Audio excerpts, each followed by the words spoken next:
While I am a huge fan of BMW and Mercedes, when asked which one's my favorite, I have to kind of default to Mercedes. I love both. BMWs are great cars, but I mean, they started making cars because they rebadged British cars, and the aviation and motorcycles are also their thing. Benz has been very hyper focused on. Mercedes invented the car, the Benz Motorwagen, and then Daimler's cars.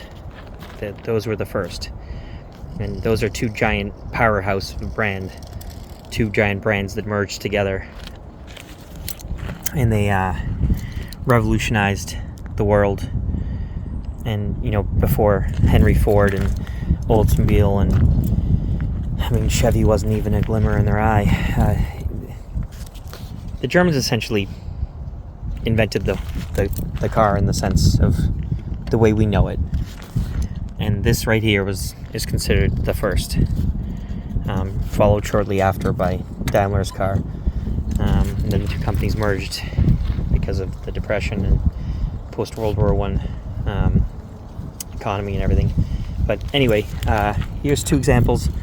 It's pretty wild that when you think about it. So these two cars are about 70 years apart. That's wild. More time passed between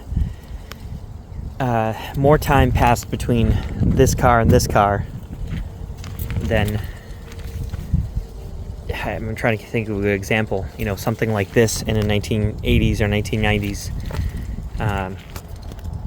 Modern Mercedes, where it has the shape of a modern car and looks, the traditional 3-box sort of sedan or coupe or whatever. And it's amazing how different these look. It's just kind of wild. Another way to think about it is that more time has passed between just the last couple of rounds of Mercedes, the last redesign of the S-Class and things like that, than passed between World War II and this thing being introduced. This is a 1954 model year car, 300 SL. It was in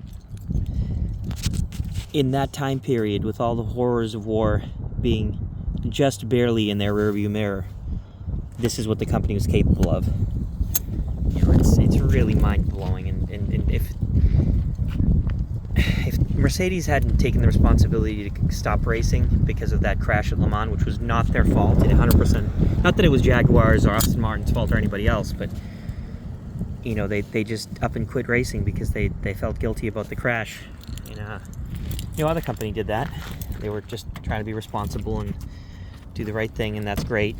But it's kind of sad in a way. If they had stayed in racing, Ferrari would not be what it is today. Mercedes would have absolutely surpassed them in almost every way.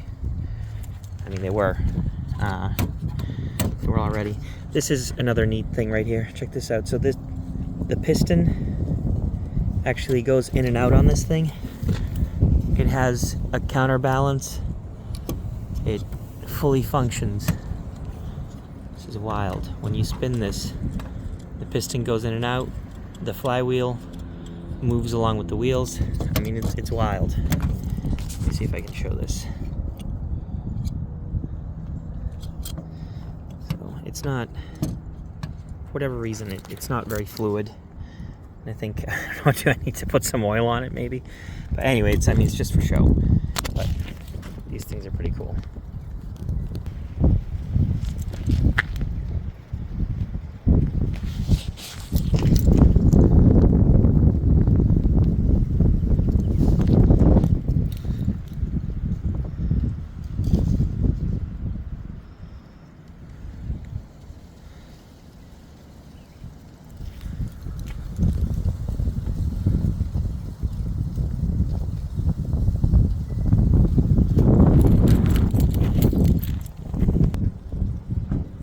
Seven decades of evolution right there.